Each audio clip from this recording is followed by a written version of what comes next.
हाँ hello guys, आपका स्वागत है ब्रिज एजुकेशन हब में। आज मैं आपको फिर से लेके आया हूँ नया टॉपिक, नई क्वेश्चन, नया वीडियो। एंड इस वीडियो के माध्यम से मैं आपको 3 टॉपिक करवाने वाला हूँ जो मॉडर्न हिस्ट्री के हैं। बंगाल, मैसूर, पंजाब, इसके संदर्भ में जो भी क्वेश्चन बनेंगे वो आपको मैं यहाँ से रूबरू करवाने वाला हूँ। तो बस आप वीडियो के साथ बने रहिए और वीडियो का लुत्फ उठाइए एंड अपने फ्रेंड्स ग्रुप में ज़्यादा से ज़्यादा इस वीडियो को शेयर करिए ताकि उनको भी इस वीडियो का लाभ मिल सके। चलो, इसमें इसका सबसे बड़ा मोटिव रहेगा वीडियो का, मैं जहाँ ज़्यादा से ज़्यादा हो सके आपको क्वेश्चन बताऊँ। उसका एक्सप्लेनेशन में ज़्यादा नहीं जाऊँगा अंदर। तो बस we will give you only question. Question आपको बताऊँगा ज़्यादा से ज़्यादा ताकि ज़्यादा से ज़्यादा एमसीक्यू हो सके एंड आपका टाइम भी ज़्यादा वेस्ट ना हो। कम टाइम में ज़्यादा से ज़्यादा एमसीक्यू देने की कोशिश करूँगा और कहीं ना कहीं जो एमसीक्यू आपके एग्जाम में ऑलरेडी आए हुए हैं तो इसका आपको एक फुल्ली फाइनल रिवीजन भी होगा। एंड आपको क्या करना है, थोड़ी पॉज करके आंसर सोचना है कि इसका आंसर क्या हो सकता है। इससे आपकी एक टेस्ट होगा, सेल्फ टेस्ट होगा। तो ये भी आपको करना है कि जैसे कोई क्वेश्चन आपके सामने आ रहा तो आपको पहुंच कर उसका आंसर सोचना है कि इसका आंसर ये हो सकता है। जस्ट इसका आंसर मैं तो बताऊंगा ही आपको। तो इससे आपका रिवीजन भी हो जाएगा और आपकी उस टॉपिक में क्लैरिटी भी आएगी। चलो तो फोकस करते हैं। फर्स्ट क्वेश्चन इसमें दिया गया है, इसमें आपको पहले में सम्मिलित करना है। जैसे इसमें दिया गया बंगाल का गवर्नर, बंगाल की जो तत्कालीन गवर्नर थी ना उस टाइम की। जैसे बंगाल का प्लासी का युद्ध फर्स्ट दिया गया 1757। द्वैत शासन लागू 1765। बक्सर का युद्ध 1764। बंगाल का अकाल 1770। तो आपको समझना है, आई थिंक। देखो, सुमिलित करने वाले क्वेश्चन होते हैं ना, तो सुमिलित वाले क्वेश्चन वेरी इजी होते हैं। उसमें एक्चुअली क्या करना पड़ता है कि यदि आपको 1 और 2 आंसर पता है ना तो you can tick the right answer. तो आप उसका सही आंसर ले सकते हैं, मतलब आपको वहाँ से सही आंसर मिल जाएगा। मतलब देखने में आपको क्वेश्चन लगेगा डरावना टाइप का, बड़ा इतना बड़ा क्वेश्चन, बट इस क्वेश्चन में भी आपके 4 क्वेश्चन बन रहे हैं। और यदि आपको 1 और 2 की पता है ना तो you can give the right answer. तो इसमें पहला दिया गया है प्लासी का युद्ध। तो जी कब हुआ था? 1757 में हुआ था। तो इसके समय उस टाइम पे कौन सी गवर्नर थी? गवर्नर के आपको नाम बताना है। तो कौन थे आपको पता होगा, आई थिंक रॉबर्ट क्लाइव। कौन थे? Robert Clive. तो पहले का 2। तो अब आप समझ सकते हो पहले का 2 किस में मिल रहा है। ये हो सकता है क्या? आपको थोड़ी पॉज करना है, पॉज करके आप इसका आंसर मतलब थिंकिंग करिए कि ये हो सकता है रॉबर्ट क्लाइव थे कि बेंसी टार्ड थे कि कॉर्टियर थे कि रोजर टैरेट थे। फर्स्ट क्वेश्चन में थोड़ी डिस्कस कर रहा हूँ, इसके बाद अपने स्पीड में भागे। तो इसका आंसर आपको थोड़ी पॉज करना, थोड़ी पॉज करके आंसर फाइंड करने की कोशिश करिए। उसका आंसर है, फर्स्ट है इसका आंसर। देखो, प्लासी का युद्ध हुआ था 1797 और इसकी जो गवर्नर थे आपको सुन के दंग रह जाओगे, रोजर ड्रैक थे। बंगाल का तत्कालीन गवर्नर रोजर ड्रैक। एंड सेकंड में क्या है? द्वैत शासन प्रणाली 1765। इसके कौन थे? इसके थे रॉबर्ट क्लाइव। और बक्सर का युद्ध 1764, इसके थे बेंसीटार्ड। और जो बंगाल में उस टाइम पे अकाल पड़ा था ना 1770 में, इसके थे उस समय थे इसकी तत्कालीन गवर्नर थे बंगाल की ओनली गवर्नर। तो वही थे कर्टियर। ये बंगाल की बात चलिए, बंगाल का गवर्नर। ओके, तो इसका फर्स्ट आंसर क्या? फर्स्ट का फर्स्ट मतलब कि जो सुमिलित दिए गए ना सीधे 1 2 3 4, इसका आंसर यही है। Next question. इस क्वेश्चन में दिया गया है, वर्ष 1798 में लॉर्ड वेलेजली द्वारा प्रस्तावित सहायक संधि को स्वीकार करने वाला सबसे पहला भारतीय शासक कौन था? तो आप बता सकते हो, जी क्वेश्चन एमपीपीएससी में आया है। तो अवध का नवाब, हैदरा का नवाब, कर्नाटक का नवाब और मैसूर का नवाब। बस थोड़ी पूछ करके आप इसका answer just minute guys wait. हाँ, तो उसका गाइस में कहाँ थे अपन? अच्छा, इस हमारा क्वेश्चन नंबर 5 आ गया है। 5 का आप बता दीजिए, अपन फर्स्ट सेकंड पे चलते हैं। इसका क्रम थोड़ी यहाँ से हो गया है। तो इसका आंसर क्या हो सकता है गाइस? अवध का नवाब, हैदरा का निजाम, कर्नाटक का नवाब और मैसूर का राजा। तो पहुंच करके आप आंसर। तो इसका आंसर क्या है गाइस? इसका आंसर है हैदराबाद का निजाम। मतलब 22 1798 में लॉर्ड वेलेजरी द्वारा प्रस्तावित सहायक संधि को स्वीकार करने वाला सबसे पहला भारतीय शासक कौन था? हैदराबाद का निजाम। तो इसका आंसर बी है। अब नेक्स्ट क्वेश्चन में यहाँ से क्रम स्टार्ट था, वो सेकंड वाला क्वेश्चन यहाँ से आ रहा था, सॉरी फॉर दैट। इसमें नेक्स्ट सेकंड वाला क्वेश्चन दिया गया है, प्लासी की लड़ाई में अंग्रेजी सेना का नेतृत्व किसने किया था? प्लासी की लड़ाई में अंग्रेजों की सेना का नेतृत्व किसने किया, मतलब उस टाइम पे लीडरशिप किसने की थी, वो आपको बताना है। उसका आंसर है, आपको पता होगा ऑलरेडी किसने किया था। रॉबर्ट क्लाइव ने। लेकिन बंगाल का गवर्नर कौन था वो मैंने आपको बता दिया है। लेकिन यदि प्लासी की वहाँ पर जो लड़ाई फाइटिंग हो रही थी उस टाइम पर वो तो वहाँ पर उसका नेतृत्व मतलब लीडरशिप कौन कर रहा था, तो वो कर रहा था रॉबर्ट क्लाइव। नेक्स्ट क्वेश्चन है बक्सर की युद्ध बक्सर के युद्ध 1764 में अंग्रेजी सेना का नेतृत्व करने वाला कौन था? जी आपको बताना है उसका आंसर क्या हो सकता है। थोड़ा सा आप मतलब पॉज करके आंसर देते चलिए तो कहीं ना कहीं आपको क्लैरिटी आएगी। इसका आंसर है हेक्टर मोनरो। हेक्टर मोनरो थे बंगाल की युद्ध में बक्सर की युद्ध में अंग्रेजी सेना का नेतृत्व करने वाला हेक्टर मोनरो। नेक्स्ट क्वेश्चन मतलब इसका आंसर थर्ड है बंगाल का द्वैत शासन कब से कब तक चला है? जी आपको बताना है। जी थोड़ी हल्का सा क्लिष्ट आंसर हो सकता है आपके लिए। इसका आंसर क्या है? इसका आंसर है 1765 से लगा के 1772 मतलब ऑप्शन नंबर सी। 5 तो अपना क्वेश्चन हो ही गया है। 6 पे चलते हैं।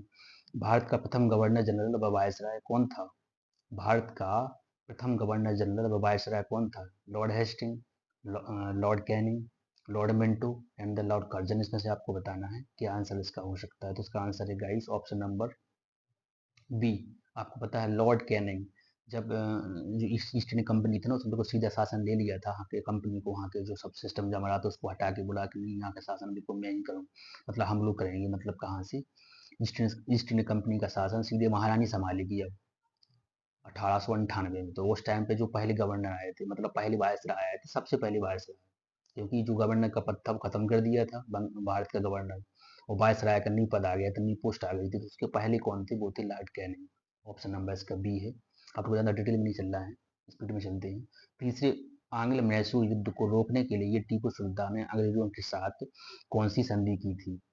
तीसरे आंग्ल मैसूर को रोकने के लिए टीपू सुल्तान ने अंग्रेजों के साथ कौन सी संधि की थी? देखो ये क्वेश्चन भर भर के आया है यूपीएससी में, एससी में, आरआरबी में, मतलब एनटीपीसी में क्वेश्चन आया ऑलरेडी। इस टाइप के क्वेश्चन आते हैं। अब आपको डीपली भी पता होगा ना तो आप कर पाओगे, अदरवाइज यदि आप एमसीक्यू भी लगा लेंगे तो कहीं ना कहीं वो आंसर आपको हिट कर जाएगा वहाँ पर। इसका आंसर है श्रीरंगपट्टनम की संधि। Option number B. Next question रा, राज राज्य क्षय हड़प नीति जब्त सिद्धांत मतलब डॉक्ट्रिन ऑफ लैप्स किसके द्वारा लागू की गई थी? जी तो आपको सबको पता होगा किसके द्वारा की गई थी। Option number D. जो आरआरबी में आया क्वेश्चन भी एनटीपीसी में आया, ऑप्शन नंबर इसका क्या है? D. Option number D. Next question है किस सिख गुरु ने फारसी में जफरनामा लिखा था? किस सिख गुरु ने फारसी में जफरनामा लिखा था? ये क्वेश्चन थोड़ी हल्का सा ट्रिकी हो सकता है, तो इसका आंसर क्या होगा? इसका आंसर है ऑप्शन नंबर सी, गुरु गोविंद। नेक्स्ट क्वेश्चन भारत में डाक व्यवस्था शुरू करने वाला ब्रिटिश गवर्नर जनरल था? भारत में डाक व्यवस्था शुरू करने वाला ब्रिटिश गवर्नर था, मुझे बता सकते हो कौन हो सकता है? आपको थोड़ा पॉज करके आंसर बताइए। इसका आंसर आपको सबको पता होगा 1858, 1854, सॉरी फॉर दैट। तो इसका आंसर क्या है? First number Lord Dalhousie. Option number A. किस सिख गुरु ने गुरु नानक की जीवनी लिखी थी? किस सिख गुरु ने गुरु नानक की जीवनी लिखी थी? जी आपको आंसर बताना है। तो इसका आंसर क्या है? ऑप्शन नंबर डी, गुरु अर्जुन देव। गुरु अर्जुन देव ने सिख गुरु जी की क्या जीवनी लिखी थी? नेक्स्ट क्वेश्चन सिखों के सैन्य संप्रदाय खालसा पंथ का प्रवर्तन किसने किया था? ये क्वेश्चन भी देखो पीएससी में यहाँ पर है, और आई थिंक जी एमपी पीएससी में आया, पी वाई क्वेश्चन है। तो ऑलरेडी आपको दिख ही रहा है यहाँ पर, एसएससी ने पूछ लिया है, उत्तराखंड पीएससी ने पूछ लिया, एंड अदर एग्जाम में भी आया, यूजीसी नेट में क्वेश्चन आया है जी वाला। तो किस सिखों के सैन्य संप्रदाय खालसा पंथ का प्रवर्तन करने मतलब प्रवर्तन किसने किया था, मतलब उसका प्रचार प्रसार किसने किया? तो उसका आंसर क्या है? इसका आंसर है option number C, Govind Singh ने। 1797 में सिराजुद्दौला किसके द्वारा पराजित हुआ था? मुझे आपको पता है ऑलरेडी किसके द्वारा। Option number C, Lord Clive के द्वारा।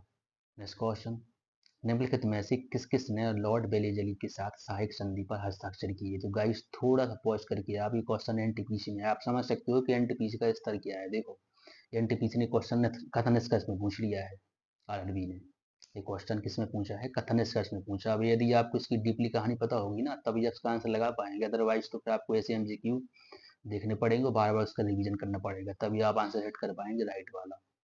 तो निम्नलिखित में से किस ने लॉर्ड बेलेजली के साथ सहायक संधि पर हस्ताक्षर किए? तो इसका ऑप्शन नंबर डी है, हैदराबाद के निजाम, अवध के नवाब, मैसूर के राजा, मतलब बंगाल के नवाब नहीं है। तो ऑप्शन नंबर इसका डी।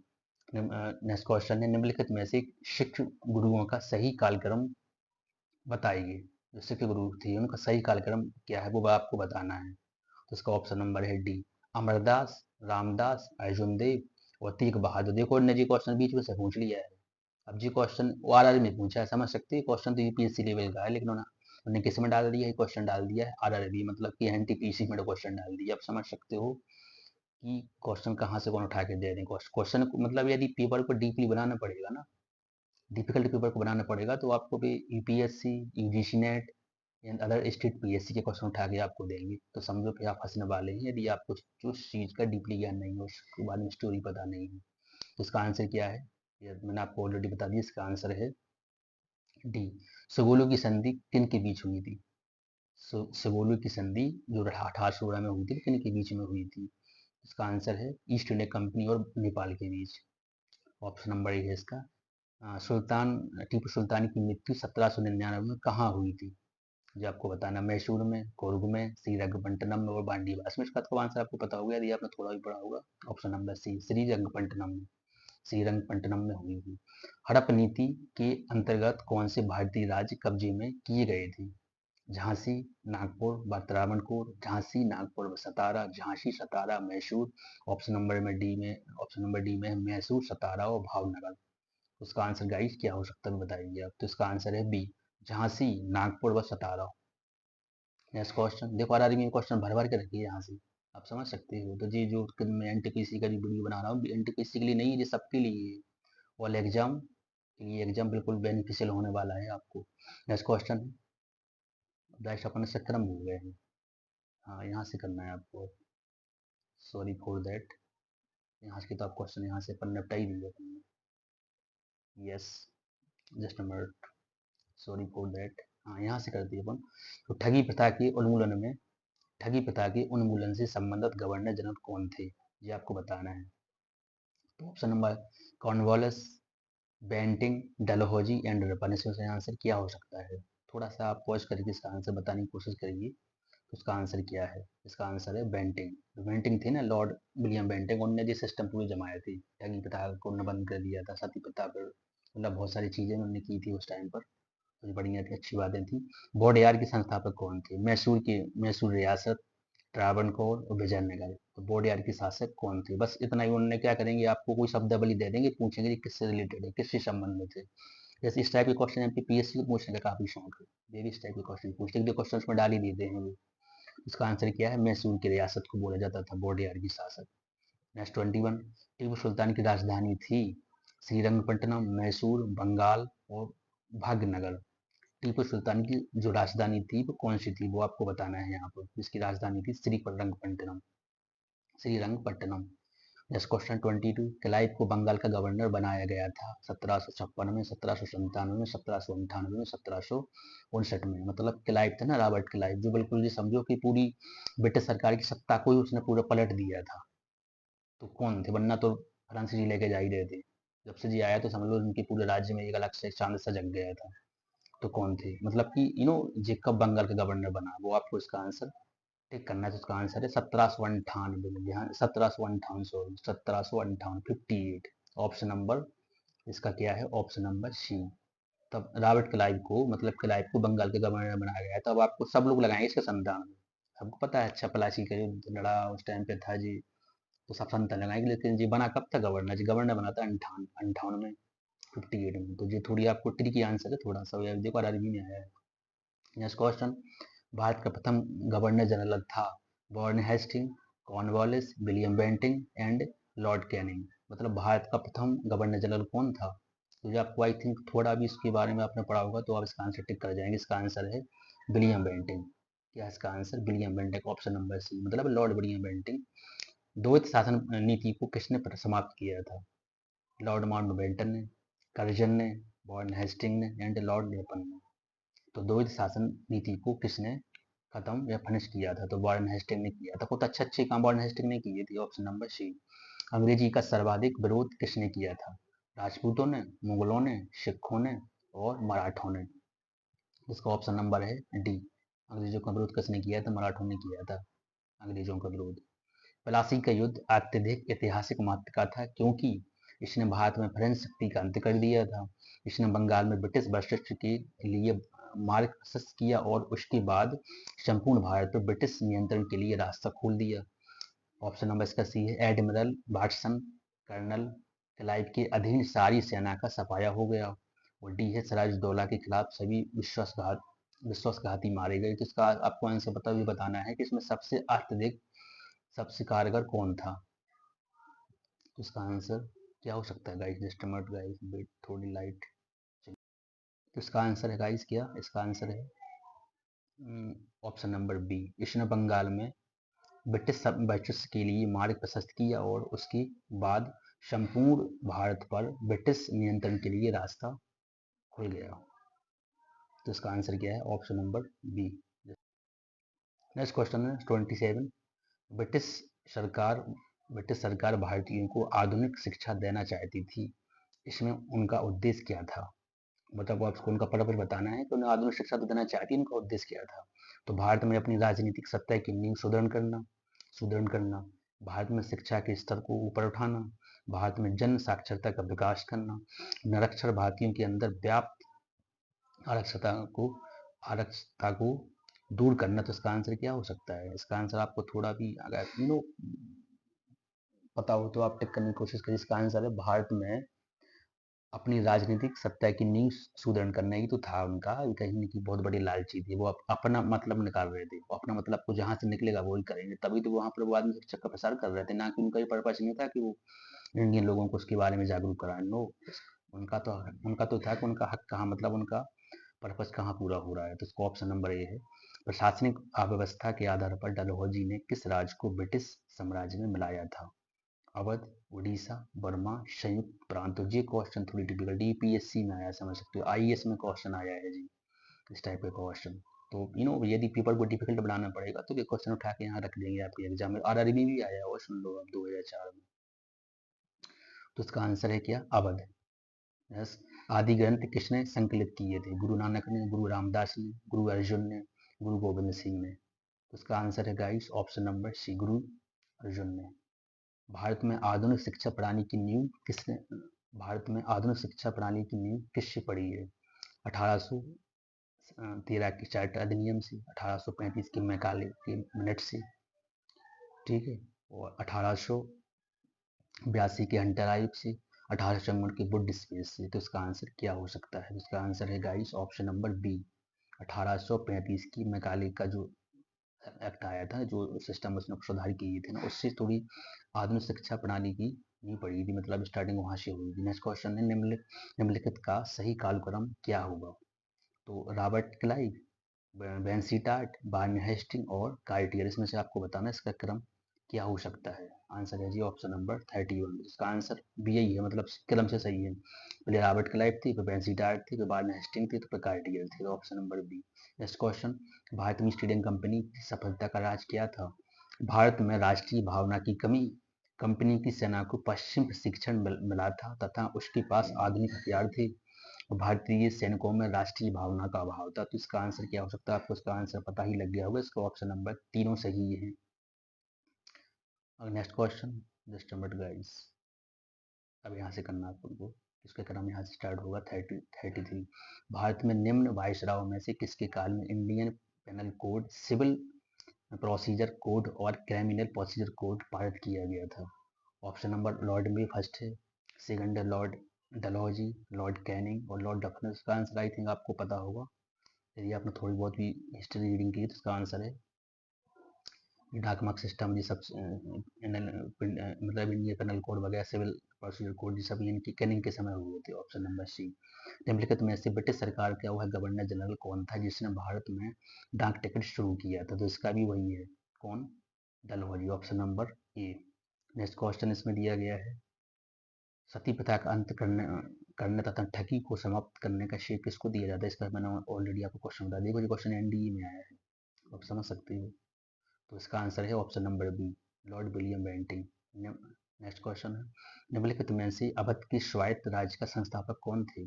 शोहरदौला, सादत खां, बुरहान उल मुल्क, सफर सफरदरगंज सफरदरजंग और शेर खां। इसमें से आपको बताना है इसका आंसर क्या हो सकता है। इसका आंसर है गाइस ऑप्शन नंबर बी, सादत खां, बुरहान उल मुल्क। तो ये थे अवध की स्वायत्त राज का संस्थापक। नेक्स्ट क्वेश्चन, निम्नलिखित में से किसने मीर कासिम तथा सूरतदौला के साथ मिलकर कंपनी ईस्ट इंडिया कंपनी पर अंग्रेज मतलब क्वेश्चन कर दिएगा कि मीर कासिम तथा सूरतदौला के साथ मिलकर अंग्रेजी ईस्ट इंडिया पर युद्ध घोषित किया और वे बाद में बक्सर के युद्ध में अंग्रेजों से पराजित हुए। तो इसका आपको बताना इसका आंसर क्या हो सकता है। ऑप्शन नंबर इसका 37।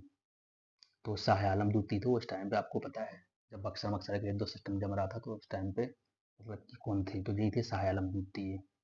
ईस्ट इंडिया कंपनी और बंगाल के नवाब के बीच जब प्लासी का युद्ध हुआ तो उस समय मुगल सम्राट कौन थे। इसका आंसर तो आई थिंक सभी को पता होना चाहिए। तो अहमद शाह, अजीमुद्दीन आलमगीर सेकंड, मोहम्मद शाह और शाह आलम द्वितीय। तो 38 का आंसर क्या हो सकता है। तो अजीमुद्दीन आलमगीर है इसका आंसर गाइस। मतलब ईस्ट इंडिया कंपनी और बंगाल के बीच जब प्लासी का युद्ध हुआ उस समय मुगल सम्राट कौन थे। तो Azimuddin Alamgir second. Next question, East India company, yes just minute guys wait, yes तो इसका आंसर भी सही है। ईस्ट इंडिया कंपनी के नेतृत्व में रॉबर्ट क्लाइव का उत्तराधिकारी निम्नलिखित में से कौन था। Bentinck, Cornwallis, Hastings and Wellesley, इसमें से कौन हो सकता है। इसका आंसर आपको पॉज करके थोड़ी आंसर देने की कोशिश करना है। हर क्वेश्चन गलत होंगे तो नथिंग प्रॉब्लम, गलत के बाद ही आप सही पे आएंगे। तो इसका आंसर क्या हो सकता है गाइस, आप थोड़ी कोशिश करने की ट्राई करेंगे। तो इसका आंसर है Hastings. Next question, option number C है इसका। नवाब सिराजुद्दौला एवं ईस्ट इंडिया कंपनी के बीच संघर्ष का प्रमुख कारण था। अंग्रेजों ने सिराजुद्दौला के राजारोहण का विरोध किया, अंग्रेजों ने व्यापार छूटों का दुरुपयोग किया, अंग्रेजों ने बंगाल में फ्रांसीसियों की उपनिवेश चंदनगर पर हमला किया और काला कारावास मतलब ब्लैक होल की घटना का होना। मतलब क्वेश्चन दिया गया कि नवाब सिराजुद्दौला एवं ईस्ट इंडिया कंपनी के बीच संघर्ष का प्रमुख कारण क्या था, वो आपको बताना। इसका आंसर था ऑप्शन नंबर बी, अंग्रेजों ने व्यापार छूट का दुरुपयोग किया। तो मतलब कि जो जो व्यापार छूटें जो उस टाइम के मुगल सम्राट द्वारा दी जाई थी अंग्रेजों को, उसकी क्या कर रहे थे, वो काफ़ी दुरुपयोग कर रहे थे। मतलब कि अनयूजफुल चीज़ें तरीके से उसका यूज़ कर रहे थे, इसकी वजह से दोनों बढ़ंत हो गई थी। तो 10 क्वेश्चन में करना है, 50 क्वेश्चन करना है। नेक्स्ट क्वेश्चन अपन अगली वीडियो में करेंगे। तो नेक्स्ट क्वेश्चन है, प्लासी के युद्ध में केवल कुछ सरदारों ने सिराजुद्दौला का साथ दिया, वे सरदार निम्नलिखित में से कौन थे। मतलब प्लासी के युद्ध में केवल कुछ सरदारों ने सिराजुद्दौला का साथ दिया है, तो वे सरदार कौन थे। मतलब मोहनलाल, राय दुर्लभ, राजबल्लभ, मीर मर्दान और खादम खां। मतलब गाइस यदि आपको आपने हिस्ट्री पढ़ी ना डीपली तभी आप क्वेश्चन टिक कर पाएंगे, अदरवाइज 100% रॉन्ग क्वेश्चन होंगे यहाँ पर, क्योंकि ये थोड़ी डीपली क्वेश्चन है। इसका आंसर है ऑप्शन नंबर सी, मतलब कि मोहनलाल और खादम खान, इन लोगों ने उनका क्या किया था, सहयोग किया था। लेकिन जो राय दुर्लभ थे वो जी न थे, जी थे न फोर्थ जिसमें दिए गए राजबल्लभ वगैरह, और मीरमर्दान इनने तो उनके क्या किया था। सॉरी फॉर मैं इसका आंसर रॉन्ग बता दिया आपको। Mohanlal and the Mir Madan, sorry for, ये क्वेश्चन तो काफी फेमस है। मोहनलाल और जो ऑप्शन 4 में दिया गया ना मीरमर्दान, इनने उनका सहयोग किया, तो सब लोगों ने धोखेबाजी की थी, राय दुर्लभ, राजबल्लभ और खादम खान। नेक्स्ट क्वेश्चन, काल कोठरी ब्लैक होल की घटना जिसमें 146 में से 123 लोग एक ही छोटी सी कोठरी में बंद कर दिए जाने के कारण मर गए थे, कहाँ घटी थी। मुर्शिदाबाद में, ढाका में, मुंगेर में, कलकत्ता में। जी आपको बताना है आंसर। इसका आंसर क्या हो सकता है, इसका आंसर है D Calcutta. Next question, Plassey के युद्ध के बाद भारत के लिए शाश्वत दुख की काली रात का आरंभ हुआ, यह किस बंगला कवि का कथन है। नमी चंद सेन, बंकिम चंद्र चटर्जी, रविंद्रनाथ टैगोर और काजी नजरुल इस्लाम। इसका आंसर क्या हो सकता है, आप थोड़ी पॉज करके इसका आंसर बताने की कोशिश करिए। इसका आंसर है नवीन चंद्र सेन। मतलब प्लासी के युद्ध के बाद भारत के लिए शाश्वत दुख की काली रात का आरंभ हुआ, यह किस बंगला कवि का कथन था। तो ऑप्शन नंबर ए नवीन चंद्र सेन का था। किस इतिहासकार ने 1765 से 1772 तक कंपनी के राज्य को द्वैत शासन के काल को डाकुओं का राज की संज्ञा दी है। तो जदुनाथ सरकार, के एम पडिक्कर, ताराचंद, इनमें से कोई। मतलब इस टाइप के क्वेश्चन थोड़ी इजी से नेट में आते हैं, वो कथन मतलब आप किसी ये किस लेखक ने, किस राइटर ने, किस इतिहासकार ने जी मतलब इसके बारे में कहा है। इसका आंसर थोड़ी पॉज करके आपको बताने की कोशिश करना है गाइस। इसका आंसर है ऑप्शन नंबर बी, के एम पटेकर ने जी का बोला है। नेक्स्ट क्वेश्चन, सुरक्षा प्रकोष्ठ नीति रिंग फेंस पॉलिसी संबंधित है तो वारेन हेस्टिंग्स से, डलहौजी से, हेनरी लॉरेंस से और लॉर्ड हेस्टिंग्स से। इसका आंसर क्या हो सकता है? इसका आंसर है ऑप्शन नंबर ए, सुरक्षा प्रकोष्ठ नीति जो है वारेन हेस्टिंग ने चालू की थी। इलाहाबाद की संधि, रॉबर्ट क्लाइव, जो 1765 में हुई थी ना इलाहाबाद की संधि, रॉबर्ट क्लाइव ने। मुर्शिदाबाद का उपदीवान किसे बनाया था, मतलब कि उसका उन्होंने प्रमुख किसको बना दिया था? तो मोहम्मद रजा खान, राजा सताब राय, राय दुर्लभ और सैयद गुलाम हुसैन। तो देखो जी आंसर पीएससी मैथ्स का आंसर क्या हो सकता है, थोड़ी आप देने की कोशिश करिएगा। इसका आंसर है मोहम्मद रजा खान को उनने वहाँ का प्रमुख बना दिया था। नेक्स्ट क्वेश्चन है इसमें 47 नंबर का, वेट थोड़ी जस्ट मिनट। हाँ, निम्नलिखित में से किस भारतीय को रॉबर्ट क्लाइव ने बिहार का नायब दीवान नियुक्त किया था? अमीचंद, मानकचंद, राय दुर्लभ, राजा खताब राय, राजा शताब राय। तो जी देखो पीएससी में आए क्वेश्चन, तो बस थोड़ी आप पोस्ट करके आंसर हर क्वेश्चन में देने की कोशिश करिए, ताकि आपको अपना सेल्फ टेस्ट पता चले कि आपको कितनी चीज़ें बन रही हैं। गलत निकलेगा तो नथिंग प्रॉब्लम, गलत के बाद ही तो राइट होने वाली चीज़ है। यहाँ से तो राइट हो ही रहा है श्योर। इसका आंसर है डी, राजा शताब राय।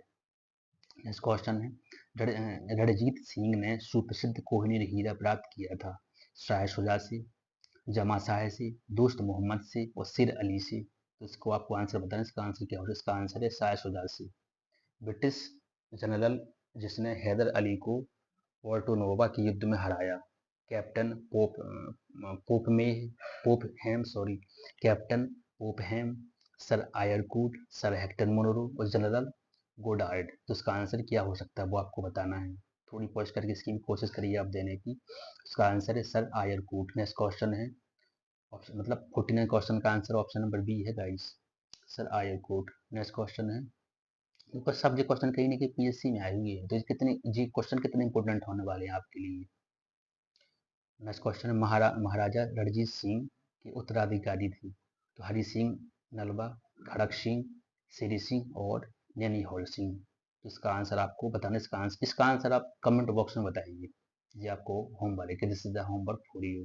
50 नंबर का क्वेश्चन आपको कमेंट बॉक्स में बताना इसका आंसर क्या हो सकता है।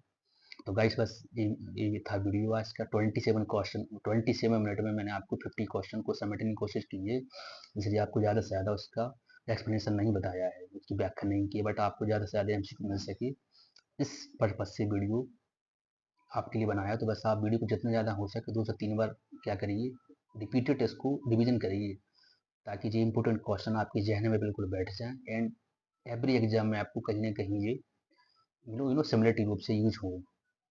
तो अगर आप नेक्स्ट वीडियो में अपन मिलते हैं, इसका नेक्स्ट सीरीज करेंगे तो ज़्यादा से ज़्यादा क्वेश्चन करने की कोशिश करेंगे। तो गाइस, जय हिंद, जय भारत।